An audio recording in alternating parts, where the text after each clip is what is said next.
Welcome to Inspire. We're so happy to have you here. Today we're talking about the different dimensions of self-care, showing you how to relax, replenish, and renew. Coming up next on Inspire.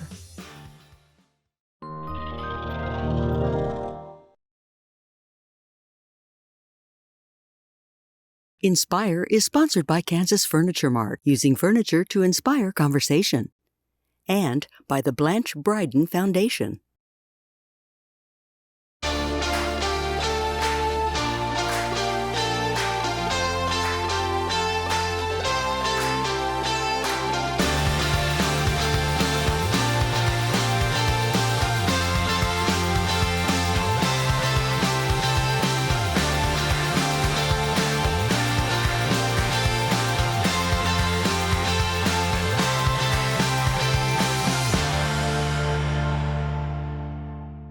Hello and welcome to Inspire. I'm excited to be here with our wonderful co-hosts, Danielle Norwood, Amy Kelly, and this is something we all need and you need. So if you think you've been hearing more about self-care lately, you're right. According to Google Trends, the number of searches for self-care have more than doubled in the last 5 years. Yet despite all of the interest, women are more likely to neglect self-care, juggling busy careers with caring for children and loved ones. On today's show, we're taking a look at self-care, going beyond the marketing hype to examine what self-care really is, how you can practice self-care, and most importantly, how you can make time for you. Joining us today, we welcome Dr. Rhonda Peterson Dealey, a clinical social worker and assistant professor in the Department of Social Work at Washburn University, and Brent Trammell, employee wellness coordinator at Washburn University. Welcome to Inspire. Thank you. Thanks for having us. So I'm going to ask both of you, and I'd like for you to take your time in answering because we want to know what self-care really is. So Rhonda, I'll start with you. Sure. Thanks, Danielle. So there are many ways to think about self-care. There's lots of literature around thinking about professional self-care. So for those of us who work in fields where we give care as part of our job, right, then we need to think about how we make ourselves ready to give that care in an ethical and fulfilling and compassionate way, right? So there's professional self-care, then there's also personal self-care, thinking about how we can be the best daughter, sister, friend, mother, colleague to one another, and what we do as individuals to be our best selves to our fellow human beings, right? I personally like to take a more holistic understanding of self-care that encompasses all of that, and thinking about the whole me and how I can be my best self. So not just in relationship to you and the people who I work with, but also in relationship to my own personal being, if that makes sense. Okay, we're going to take a deeper dive into that because I'm fascinated. Okay. Brent, what would be your answer? So obviously health or self-care means a lot of things to a lot of different people. But for me, I kind of look at it through a wellness lens. And really at its most fundamental, it's just giving yourself the things you need to be healthy and functional. Okay. So we've determined that self-care is important, right? Why do women, all people, particularly women, forego that? Why do they neglect that? What is the cause of that? We could spend a whole semester talking about that, right? But I think that women in general tend to be socialized to be givers and to be willing to self-neglect for the service of others. I don't know what you think, Brent, but... I totally agree with that. But I think it's also a little bit of a fallacy to think that you can totally neglect yourself and then really be able to help other people. Right. And if you think about like an ambulance, it's like a really helpful vehicle that takes sick people where they need to go to get help. It's a good thing. But if the driver started thinking, I'm only going to focus my time on helping people, we're not going to put gas in the ambulance, we're not going to do repairs, we're not going to do maintenance, what's going to happen eventually? So really, if you want to do your best for helping other people, you do have to take care of yourself, and that's part of that process. Oh, I love that. That's a good analogy. And Absolutely. I have heard that on caregivers too, you know, because they always say, if you can't take care of yourself, then you can't take care of others. Let's get to the mental health, because that seems to be really a huge topic now, especially coming out of the COVID Sure. How would you help with our mental well-being? Yeah, so we know, right, the research is already coming out that adolescents and children in particular, women and caregivers in particular, are experiencing high levels of anxiety, stress, distress as a result of the pandemic and the changes and upsets with that. So I think it's a really important time to give focus to that and to draw attention to the need that's out there. So there are many ways to address mental health and well-being. There are the obvious ways of therapy and professional supports. I think relationships and relational well-being is going to be real key to this. A lot of folks got really lonely, right, during COVID and the pandemic. There was a lot of familial stress, people on different sides of the issues that were dividing us. And so healing some of those relational pieces, I think, are going to be real important too. Yeah, there's a big need for sure. So how do you convince someone who thinks that they don't need self-care, like I got this, to actually take some time for self-care? Because again, everybody would like to think that they're functioning fine, but I'm thinking we're all going through different levels, especially after the pandemic. So what I try to do with like health coaching and things like that, a lot of times people don't associate the outcomes with the activities and behaviors that they're doing, and really it's educating them on that kind of thing. It's like one of the things I always like to ask are, do you feel as good as you think you should? And that's one that most people can be honest with. And if you don't, then what can you do about it? And that's where you can start looking at these different strategies to get there.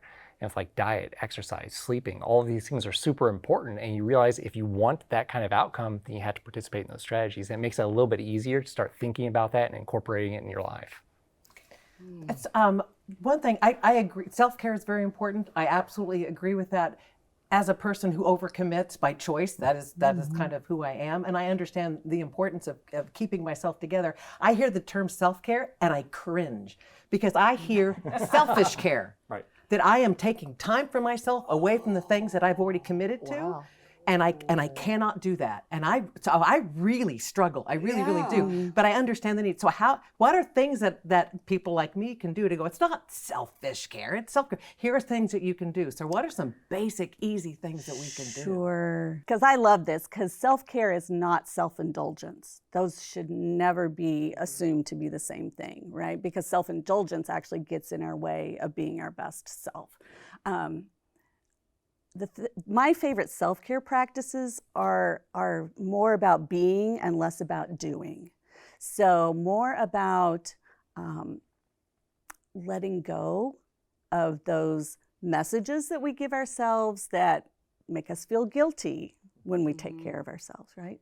Letting go of practices that are taking away energy from us for the purposes of I've committed to this thing or whatever it is, right? I have this obligation, all of that. Letting go of those inner scripts and those messages that we tell ourselves, I have to, or right? So some of those kinds of things. Sometimes it's adding something in like a sense of gratitude. I can build that in pretty easily without changing my schedule, right? But it certainly affects my mental health. It affects my overall well-being. It makes me have a different perspective on my day and my life and my choices. So I would challenge you to think about some of those kinds of things, Amy, as ways that you could start, right? And some self-reflection then may lead you to reaching out to Brent and say, okay, so help me with my diet because I'm maybe not making the best choices there, right? But there are things small things. Start with the small things, Amy, and see where that takes you. I also agree that's really important to make that distinction because a lot of people do feel like that. They take time to take care of themselves. That's being selfish.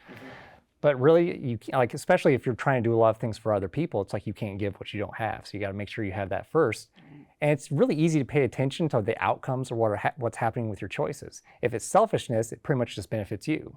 If it's self-care, it benefits you and everyone around you. It's like the ambulance.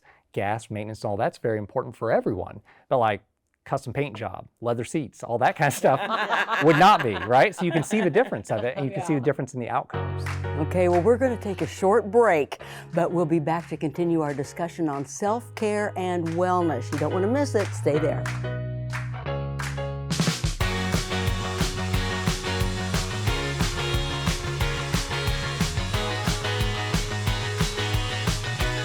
And we are back, continuing our discussion on self-care with Brent and Rhonda. Okay, in our earlier segment, we talked about what is self-care, the importance of self-care, what self-care is not, and some very basic self-care practices. I'm interested to know, what role does diet and nutrition play in all of this? Well, for me, it's pretty fundamental, because when you start thinking about why do you eat food, and it's like one reason is just to get enough calories for energy to get through your day. But there's also what's called essential nutrients. These are things you can't get anywhere else other than the food you eat. And it's responsible for building new tissues in the body, synthesizing hormones, converting food to energy rather than storing it as fat. So all of those types of things you get to get in the healthy foods that you might be eating. So if you're not getting those, what's happening? It's like eventually your body's not going to work right, your mind's not going to work right. So it can really be a foundational part of taking care of yourself. So how does that work? If you're not eating right, how does your mind not work? I don't understand that connection. Well, like I said, number one, it's all the like hormones, serotonin, the neurotransmitters that your body produces. You have to get materials from that somewhere. Mm-hmm. And you have to get that, at the most basic form through the foods you eat. And what are some of those foods that we eat? Because Right. you can just hear it in a generalized term, but if somebody just really needs to be educated, fruits, vegetables, Right. what? So the most basic way to look at that is when you eat refined foods, what's happened is they've left the calories and taken out nutrients like vitamins and minerals. And these are some of those building blocks that you need. So when you eat whole foods like fruits, vegetables, whole grains, where it's not been refined and it's not just white flour and things like that, and the lean protein sources, that's where you get all those nutrients. It's the kind of foods we know we're supposed to be eating that we most of the time don't. All the packaged stuff and the processed stuff is where you end up losing those nutrients. Some of us deal with our issues by eating, Right. And so Ben and Jerry becomes a good friend as opposed to a piece of fruit. So I know that we Right. need to click into that. Right. I want to talk about mindfulness because I have my watch to set up like every so many hours to say, you need to be mindful. Okay, so talk about mindfulness as it applies to self-care. Sure. Well, so when I think of mindfulness, and Brent, you can jump in too, I think about being intentional and being present in the moment, right? Being aware of how your body's feeling, being aware of your breathing, being aware of your heart rate, being aware of your emotions and your thoughts and accepting those without judgment, just receiving them. And so there are many ways to be mindful, right? Most of us think about contemplative practices, breathing, right? We think about centering prayer or meditation or yoga, great ways to practice mindfulness. And once you've kind of learned that, then you can learn how to take yourself to that space real quickly, right? Oh, I'm going to take this moment now to be mindful. So is that how you're using it, Danielle? It just reminds me, and sometimes I remember to be mindful. Sometimes I'll take a break to be mindful. But most of the time it's like, I don't have time to be mindful right now. All right. So what an honest answer. Yeah. Keeping it real. That is the way it really is. Yeah. And well, that ties into my next question is actually, how do you take time for that? How do you take time to practice self-care, to practice mindfulness? She has it on her watch. Well, this maybe not be working for her. I would suck at that. That would never work for me. So how do you incorporate that into your life? Well, how do you do anything? How do you incorporate anything into your life? How do you schedule your day out? And you really, when people have, it's either that habit that you've just done forever, or it's things that you prioritize, things that you think are important you put in your life. And so for me, the big part of that is really determining whether self-care is a necessary thing, number one, for you at this time, and whether it's important to you. And if you think it is necessary and it's going to be important, you have to figure out why and attach that value to it. And once you really value it, then you can start figuring out, well, what do I have in my life that's not as important? And start substituting those things out. Okay, I want to bring the mental back to you, Yeah. Brent, because I know that you kind of push it over here, but I really want, because mental really goes with the physical. Yeah. Because when you work out, you get the endorphins, and you tell yourself, I can do it, and you just feel, I think you just feel a sense of pride and accomplishment. Will you talk about that, and then maybe even some of these breathing techniques, because I know that, breathe in so many, exhale so many. I mean, we expand on that. Yeah, I don't think you can divorce the mental from all the other aspects of your life, because really a lot of mental health is contingent upon what's going on in the rest of your life. Are you eating well? Are you exercising? Are you sleeping enough? Are you able to manage your stress? And I think for a lot of people, once you start addressing those things in a very fundamental way, some of the mental parts just resolve on their own. Can self-care look different for different people? Oh, absolutely. Like she's all about trying to be in the gym, which I am not. But maybe my self-care is a massage. Maybe it's stopping down to have my nails done or just have a woo-saw moment. Talk about different ways that we can have that self-care that doesn't require us to sweat or pick up an apple or something. Well, I think that's a great point, Danielle.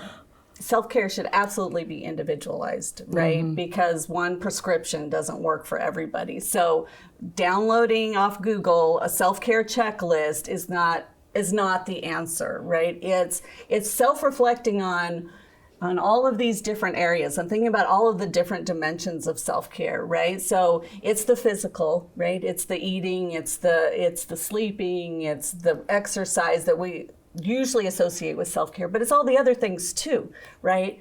There's the thing is financial self-care. Ooh. Right? Speak about that. Ooh. Well, so thinking about how are we using our resources? Some of us during the pandemic spent a lot of time online shopping, right? Are you all reading my mail? I mean, but maybe that isn't the best self-care practice for me and my finances, right? Maybe it would be much better for me to save that money toward a vacation to see my grandchildren, right? So self-care is about the spiritual and our connection to whatever we believe the universe to be, right? And that's an important piece that many of us neglect.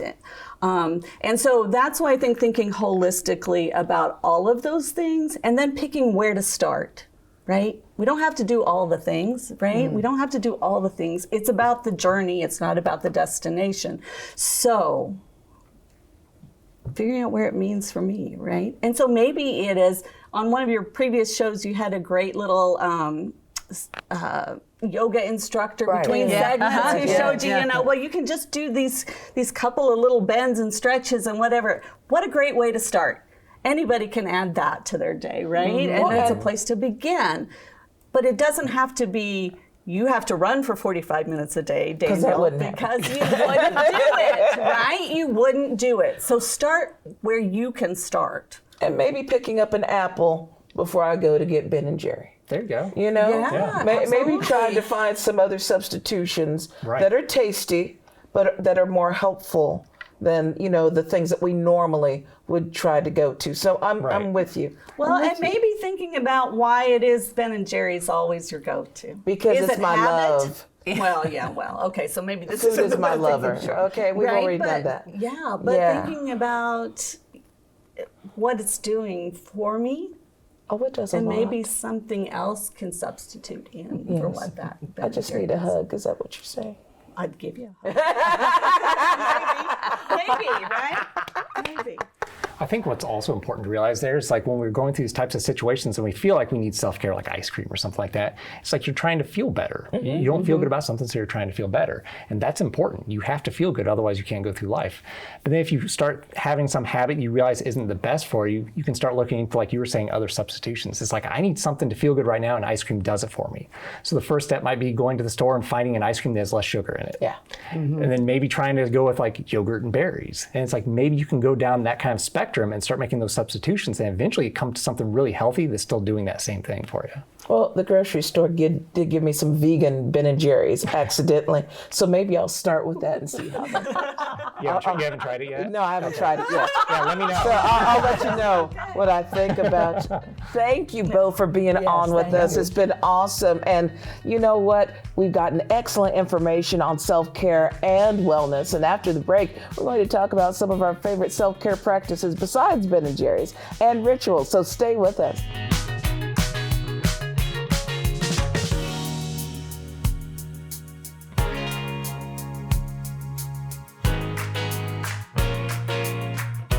Hey Val, great to be here with you today. It's awesome to be here with you, Janet. So I want to talk about stress and how we start to kind of manage that in our lives a little bit today. And we are going to do a meditation. Have you done any meditation before? I have not. Okay. Yeah. Just close your eyes. And I'd like you to focus on your breath. I want you to really feel your breath and bring your awareness to your breath moving in and out of your body. You may be noticing your stomach going out when you're inhaling and coming back in when you're exhaling. Just notice the breath moving in and out of your body. Not judging it in any way. You don't have to breathe in any particular way. Simply notice. You may notice whether your breathing is heavy or soft. It may be fast or slow or someplace in between, and it doesn't matter. You're simply noticing your breath, bringing your attention to that breath going in and out and in and out. You can even count your breaths. With each exhalation, count 1 and go all the way to 10. If you lose track because you've become distracted, you can simply start over again at 1. Just following the breath. Okay, so let's blink our eyes open. We literally were doing that for, I didn't look at my clock, but I'm sure that it was under 2 minutes. Wow. Imagine, how did you feel? Very relaxed. Yes. Okay. And in the setting was wonderful. And to Hearing- be able to hear the hearing the water and was the great. nature. Mhm. Yes. You can do this at a beautiful setting like this, but you can also, you literally can do it in a closet. But if you can imagine, if you have 30 seconds before you go into a meeting, just lowering your gaze or closing your eyes, focusing on that breath, it could make a big difference. I'm Janet Thompson Jackson, and I hope I've inspired you to replenish and restore.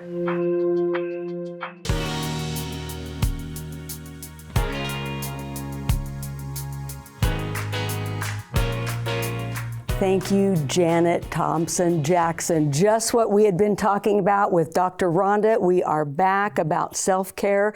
And she was saying, you know, in a previous episode, she learned that, you know, like if you're sitting, you just lean forward. You can do some exercises that way and breathe. And that's self-care. But what did you guys think about what we were talking about with Brent and Dr. Rhonda? Oh my gosh, I thought it was fantastic. But really, there's a couple things that really struck home with me. One of which is it's not selfish care. Right. That self-care is it's the ambulance. That was a fantastic analogy. That if you aren't taking care of the vehicle with which all these wonderful things must happen, it ain't nothing going to happen. And so you need to care for yourself so that you can care for others. And it's so basic. And yes, we know that. But hearing them say it out loud on the show was very impactful for me. Right. And I think confirming. just trying to stop down. Because a lot of us are drivers in our lives. And so if we stop driving, it's like, oh, everything else is getting ready to come down on us because we're working, we've got several careers, we've got personal lives, we've got other things that we're doing. And it's like, it's hard to stop and say, okay, I need a moment. And then sometimes you feel guilty because people still think that they need your time. Be and productive, you have to be tell productive. people, no, that you can't have my time because I need a moment. So I've chosen Sunday to be my moment. Like I don't do anything on Sundays. That's my mental health day where, you know, because I give and give, I give for 6 days out of the week and I need a moment just to do me. And so it's caused some tension because people have events and things on Sundays. But it's like, I'm not coming. I love you. I'm not coming. I need this for me. So, but sometimes you just have to be very deliberate about what you need and not feel guilty about it. And able to say that though, but like you say, able to say it, think it, believe it, and then ask, you know, because then your friends and family and others, that can be helpful to you, you know, because they need to know that, hey, we just can't run her ragged or run her dry. She needs to be able to relax herself. And show your little woosa thing that you were saying. Okay. Woosah. Okay. Sometimes you need to woosah, just to step back and just have a moment from everybody. And it may only take 30 seconds, but it's like, I need to just divorce myself from this situation because Ms. Norwood does not want to snap on some people. So I just need to bring it down and woosah. And that's the way that I kind of deal with it. And whether that be like we were talking about, with something that you eat, having your nails done, a massage, a facial, or just the breathing. I've just heard take your time to inhale, and then take longer to exhale. Yes, and don't angry inhale Right. That does not count. That's hyperventilating. That does not count as the woosah. You need to actually do it and be sincere about just clearing. Trying to clear the mechanism, as I said, and for love of the game, clear the mechanism. Sometimes you got to do that. And just whatever you guys do, think of it and be mindful, because we want all of you guys, to be able to think of it. Maybe it's watching Inspire. Yes, sure. We hope that is. Because, there's just so many things. And if there are topics that you want us to cover, let us know. Let us know. Yes, but that is all for today. So we hope you have been inspired by our conversation featuring ways women can care for themselves and each other. Okay? So as a reminder, you can watch this program again at watch.ktwu.org. And if you are so inspired to learn more about our guests, find out what's coming up on future shows, and to get access to additional content, be sure to visit our website at www.ktwu.org/inspire. Inspiring women, inspiring you, and inspiring caring for you on KTWU. Thank you for watching.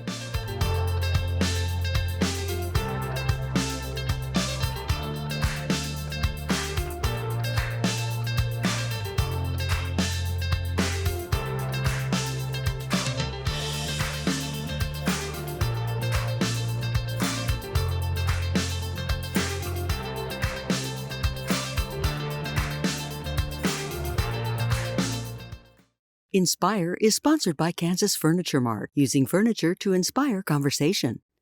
And by the Blanche Bryden Foundation.